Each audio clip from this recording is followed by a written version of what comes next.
So today I'm reviewing the Pittsburgh digital caliper. This thing I've had for probably 10 years, between 7 and 10 years. I bought it a while ago, and in fact, I use it for all kinds of stuff. There's some Pittsburgh stuff I bought that I don't love. It seems like a lot of the reviews I've done so far have been on things that I do love. Um, there's just different clamps and things that have been not so great, but this has been a good little tool. So this thing.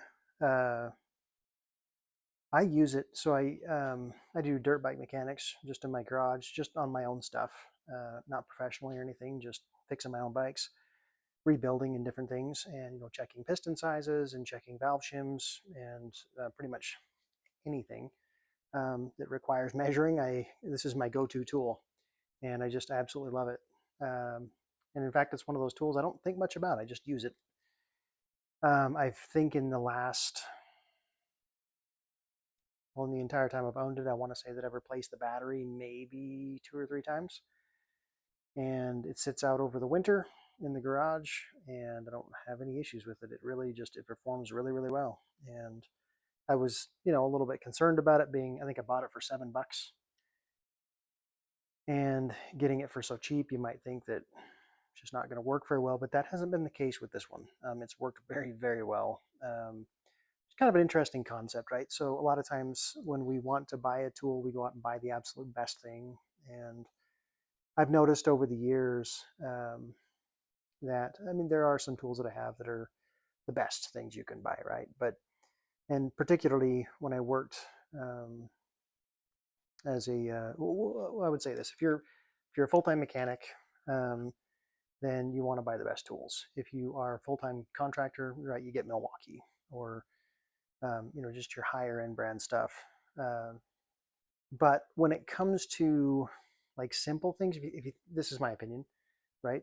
But if you got something you use every now and then, again, just me saying, not trying to cause a fight, but like I had to ask myself one day, like, why would I spend a ton of money on something that I only use once or twice a year, right? Or like even this caliper, I go and pull it out. If you got the money to blow, then whatever. But like this caliper, I go out and I pull it out maybe once every 2 or 3 months, right, for whatever I'm doing.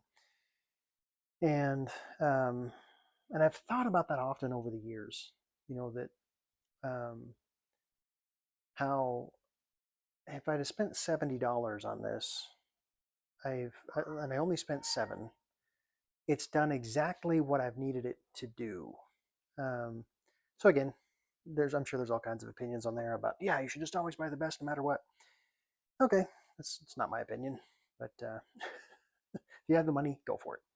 But yeah, for little things that I do here and there, I don't like dropping a ton of money on stuff that I'm just only going to use a few times.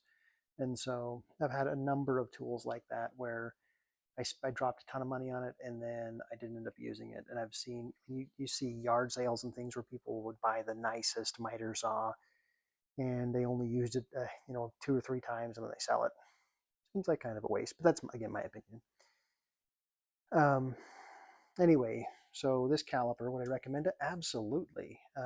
There are certain Pittsburgh tools that I would not recommend. And in fact, I'll probably be putting reviews up here on things like that. Like I think I bought a clamp that was just crappy.